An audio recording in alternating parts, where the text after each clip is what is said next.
मित्रों नमस्कार। ये कहानी मेरी जुबानी में आपका स्वागत है। मैं विवेक आज आपके लिए लेके आया हूँ जयशंकर प्रसाद जी द्वारा लिखी एक कहानी जिसका नाम है चूड़ी वाली। मित्रों ये कहानी आप पूरा सुने और अगर आपको पसंद आए तो इसको लाइक करें, शेयर करें और कमेंट करके हमको बताएं कि आपको ये कहानियाँ कैसी लग रही हैं। और अगर आप इस चैनल पर नए हैं तो इस चैनल को सब्सक्राइब कर बेल आइकन दबाना न भूलें, जिससे ऐसी मनोरंजक ऐसी अच्छी कहानियां आपको सबसे पहले मिलें। लीजिए प्रस्तुत है कहानी चूड़ी वाली। अभी तो पहना गई हो। बहू जी बहुत अच्छी चूड़ियां हैं, सीधे बंबई से पार्सल मंगवाया है। सरकार का हुक्म है इसलिए नई चूड़ियां आते ही चली आती हूँ। तो जाओ सरकार को ही पहनाओ, मैं नहीं पहनती। बहू जी जरा देख तो लीजिए, कहती मुस्कुराती हुई ढीठ चूड़ी वाली अपना बक्स खोलने लगी। वह 25 वर्ष की एक गोरी छरहरी स्त्री थी। उसकी कलाई सचमुच चूड़ी पहनाने के लिए ढली थी। पान से लाल पतले पतले होठ 2-3 वक्रताओं में अपना रहस्य छुपाए हुए थे। उन्हें देखने का मन करता। देखने पर उन सलोने अधरों से कुछ बुलवाने का जी चाहता है। बोलने पर हंसाने की इच्छा होती और उसी हंसी में शैशव का अल्हड़पन, यौवन की तरावट और प्रौढ़ की सी गंभीरता बिजली के समान लड़ जाती। बहू जी को उसकी हंसी बहुत बुरी लगती, पर जब पंजों में अच्छी चूड़ी चढ़ाकर संकट में फंसाकर वह हंसते हुए कहती, एक पान मिले बिना यह चूड़ी नहीं चढ़ती, तब बहू जी को क्रोध के साथ हंसी आ जाती और उसकी तरल हंसी की तरी लेने में तन्मय हो जाती। कुछ ही दिनों में यह चूड़ी वाली आने लगी है। कभी कभी बिना बुलाए ही चली आती और ऐसे ढंग फैलाती कि बिना सरकार के आए निपटारा न होता या बहू जी को असह्य हो जाता। आज उनको चूड़ी फंसाते देख बहू जी झल्लाकर बोली, आजकल दुकान पर ग्राहक कम आते हैं क्या? बहू जी आजकल खरीदने की धुन में हूँ, बेचती हूँ कम। इतना कहकर कई दर्जन चूड़ियां बाहर सजा दी। स्लीपरों के शब्द सुनाई पड़े। बहू जी ने कपड़े संभाले, पर वह ढीठ चूड़ी वाली बालिकाओं के समान सिर टेढ़ा करके, यह जर्मनी की है, यह फ्रांसीसी है, यह जापानी है, कहती जाती थी। सरकार पीछे खड़े मुस्कुरा रहे थे। बहू जी ने गर्व से पूछा, क्या रोज नई चूड़ियां पहनाने के लिए तुझे हुक्म मिला है? सरकार ने कहा, पहनो तो बुरा क्या है? बुरा तो कुछ नहीं, चूड़ी ढलाते हुए कलाई दुखती होगी। चूड़ी वाली ने सिर नीचे किए कनखियों से देखते हुए कहा। एक लहर सी लाली आंखों की ओर से कपोलों को तर करती हुई दौड़ जाती थी। सरकार ने देखा एक लालसा भरी युवती व्यंग कर रही है। हृदय में हलचल मच गई। घबराकर बोले, ऐसा है तो ना पहने, भगवान करे रोज पहने। चूड़ी वाली आशीर्वाद देने के गंभीर स्वर में प्रौढ़ा के समान बोली। सरकार और चूड़ी वाली दोनों की ओर देखते हुए बहू जी ने झुंझलाकर कहा, अच्छा तुम अभी जाओ। तो क्या मैं लौट जाऊं? आप तो कहती थी ना कि सरकार को ही पहनाओ, तो जरा उनसे पहनने के लिए कह दीजिए। निकल मेरे यहां से। कहते हुए बहू जी की आंखें तिलमिला उठी। सरकार धीरे से निकल गए। अपराधी के समान सर नीचा किए चूड़ी वाली अपनी चूड़ियां बटोरने उठी। हृदय की धड़कन अपनी रहस्यपूर्ण निश्वास छोड़ती हुई चली गई। चूड़ी वाली का नाम था विलासिनी। वह नगर की एक प्रसिद्ध नर्तकी की कन्या थी। उसके रूप और संगीत कला की सुख्याति थी। वैभव भी कम न था। विलास और प्रमोद का पर्याप्त संभार मिलने पर भी उसे संतोष न था। हृदय में कोई अभाव खटकता था। वास्तव में उसकी मनोवृत्ति उसके व्यवसाय के प्रतिकूल थी। कुलवधू बनने की अभिलाषा हृदय में और दाम्पत्य सुख का स्वर्गीय स्वप्न उसकी आंखों में समाया था। स्वच्छंद प्रणय का व्यापार अरुचिकर हो गया, परंतु समाज उससे हिंसक पशु के समान सशंक था।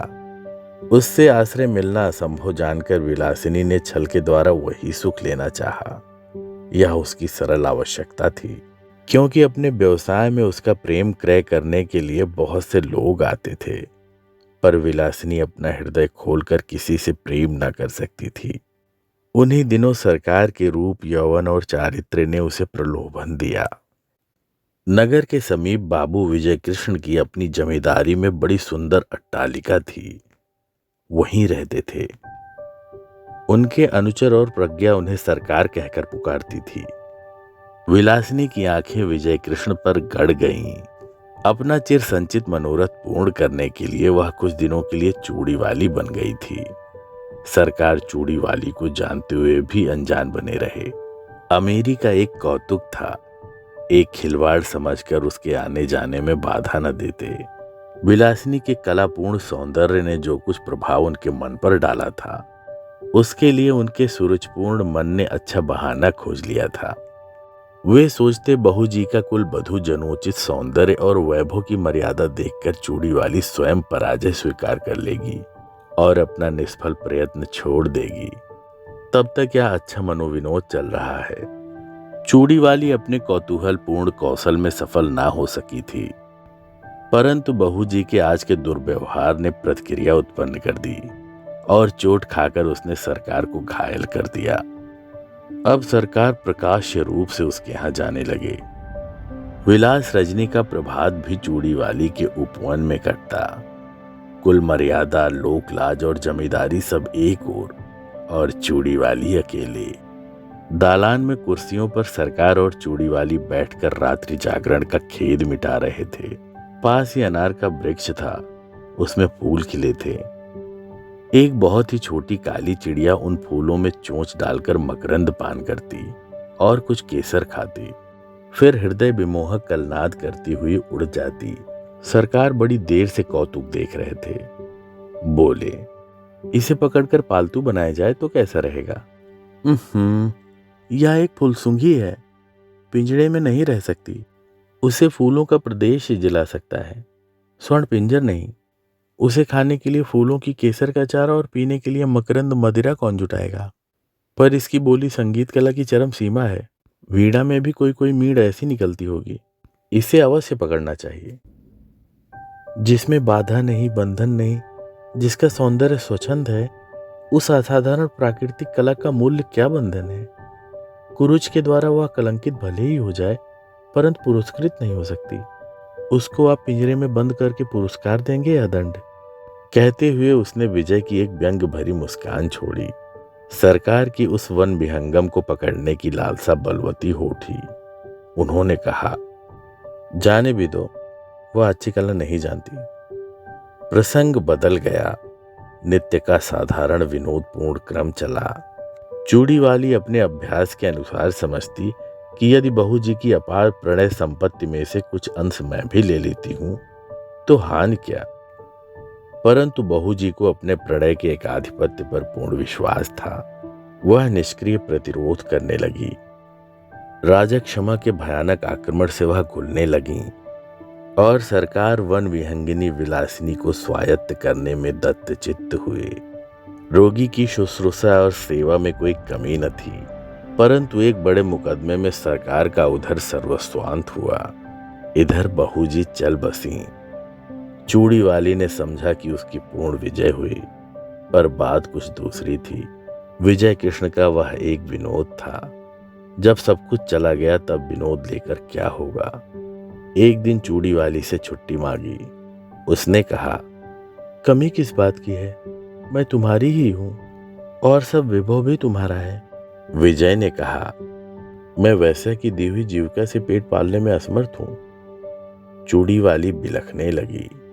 विनय किया, रोई, गिड़गिड़ाई, पर विजय कृष्ण चले ही गए। वह सोचने लगी, अपना व्यवसाय और विजय की गृहस्थी बिगाड़कर जो सुख खरीदा था उसका कोई मूल्य नहीं। मैं कुलवधू होने की उपयुक्त नहीं। क्या समाज के पास इसका कोई प्रतिकार नहीं? इतनी तपस्या और इतना स्वार्थ त्याग व्यर्थ है। परंतु विलासिनी यह जानती थी कि स्त्री और पुरुष संबंधी समस्त अंतिम निर्णय करने में समाज कितना ही उदार क्यों न हो, दोनों पक्षों को सर्वथा संतुष्ट नहीं कर सका और ना कर सकने की आशा है। यह रहस्य सृष्टि को उलझा रखने की कुंजी है। विलासिनी ने बहुत सोच समझकर अपनी जीवनचर्या बदल डाली। सरकार से मिली हुई जो कुछ संपत्ति थी उसे बेचकर पास के ही एक गांव में खेती करने के लिए भूमि लेकर आदर्श हिंदू गृहस्थ की सी तपस्या करने में अपना बिखरा हुआ मन उसने लगा दिया। उसके कच्चे मकान के पास एक विशाल वटवृक्ष और निर्मल जल सरोवर था।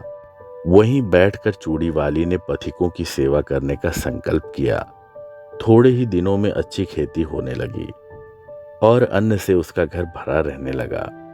भिखारियों को अन्न देकर उन्हें खिला देने में उसे अकथनीय सुख मिलता। धीरे धीरे दिन ढलने लगा। चूड़ी वाली को सहेली बनाने के लिए यौवन का तीसरा पहर करुणा और शांति को पकड़ लाया। उस पथ से चलने वाले पथिकों को दूर से किसी कला कुशल कंठ की तान सुनाई पड़ती। अब लो नसानी अब ना नसैहो।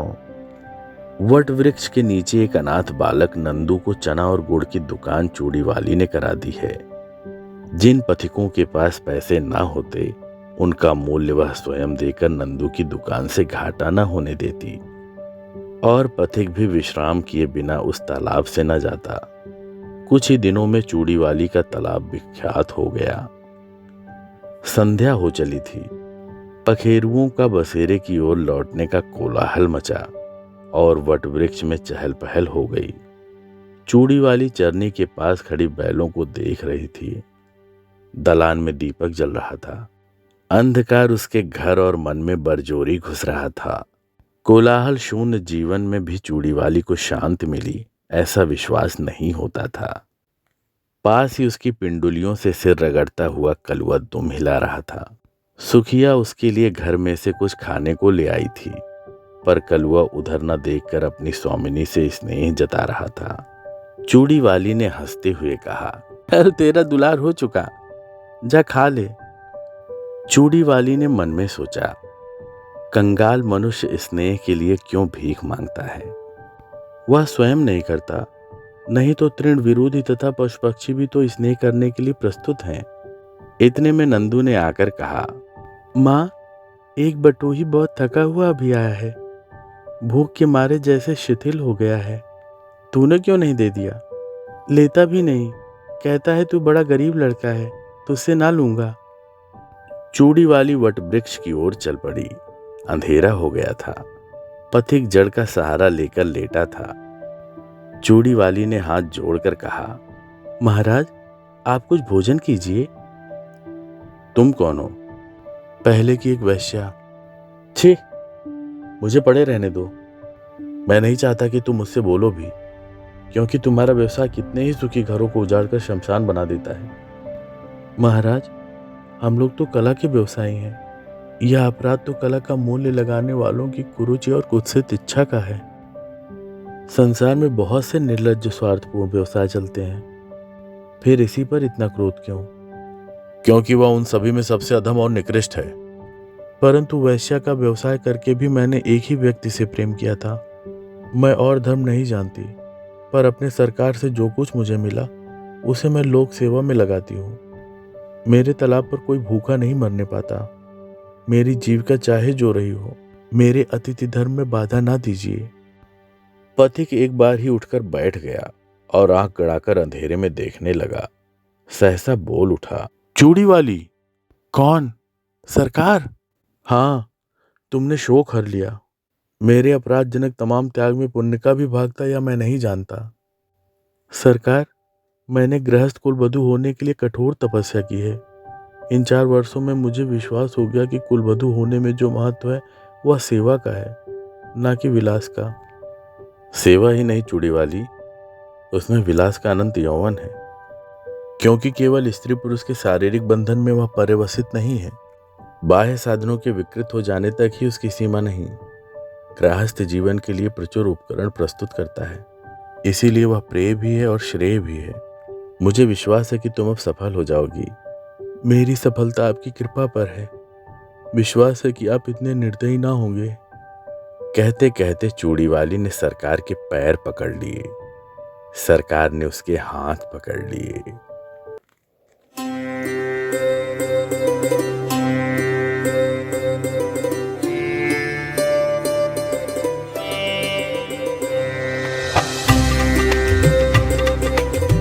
मित्रों, ये थी जयशंकर प्रसाद जी द्वारा लिखी कहानी चूड़ी वाली।